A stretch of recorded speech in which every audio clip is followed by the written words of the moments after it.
Hey America, I wanted to update you. Unbelievably heavy rain again today that has caused flooding and roads to be covered in water to the point to where when I got to the checkpoint, and by the way, thank you for the family that's manning my checkpoint right now. I've been there since this morning. There is not even permitted to go through. I'm not even permitted. No one is, zero. They just released the emergency people, which were the first in line to go in. Two things are going on, family, since I got a signal, I'll tell you. I'm gonna sit down here. Number one, what's going on is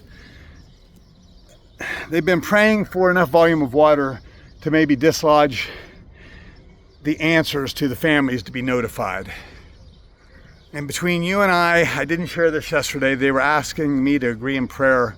When I say they, I'm talking about emergency workers or a group of search and recovery or a group of folks that came in with dogs that can find victims. I won't say which because they're trusting on keeping them anonymous. It could have been somebody from a ladder truck. Might have been my imagination. So now that I've cleared that, it doesn't matter who.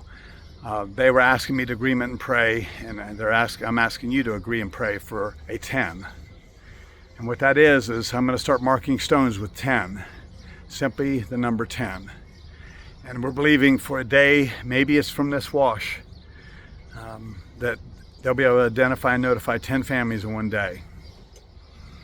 As a matter of fact, this is what's believed. Even if there was not another, which would be horrific and it is not possible, but even if there was not to be another family notified after the 10 day, that would change emotionally this community to a day that would replace, in some sense, not completely, but in some sense, the date of July 4th, which is the date that they woke up to horror. So would you pray for a 10?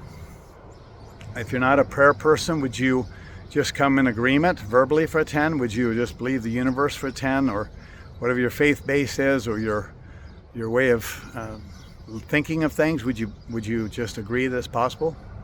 You know it's possible, even if there's no God in your life, and that's not a criticism at all. I get it. So, a 10. I'm sitting in front of an elementary school because there's nowhere to go. I went into the stadium right here at the football field and got cleaned up, went back to the truck, got fresh clothes. I've met a couple, family from North Carolina, Swannanoa. Actually, they delivered and ministered Batcave, Swannanoa, Silverados, May, all over. Like Chimney Rock, everywhere. And they're every day in and out. Anything I needed, these folks provided. And they came down to serve along with this large group coming in from Silverados, including Richie. And I know Ian's on his way, but no one can get in. So if you're driving in, don't hurry. Just go ahead and get wherever you're going to stay. If you're going to stay in your vehicle, get a good dinner. I'll have to communicate with you. 740-501-8612.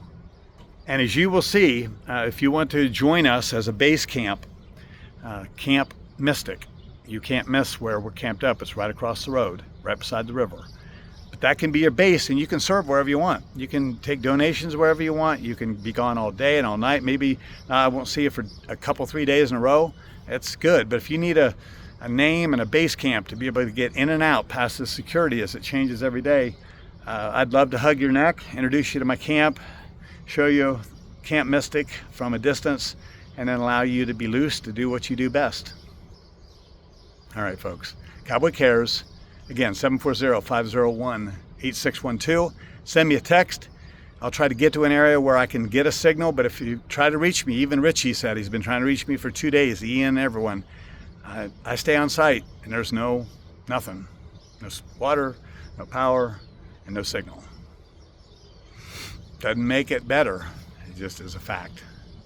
All right, folks. God bless you. Thanks for watching to the end.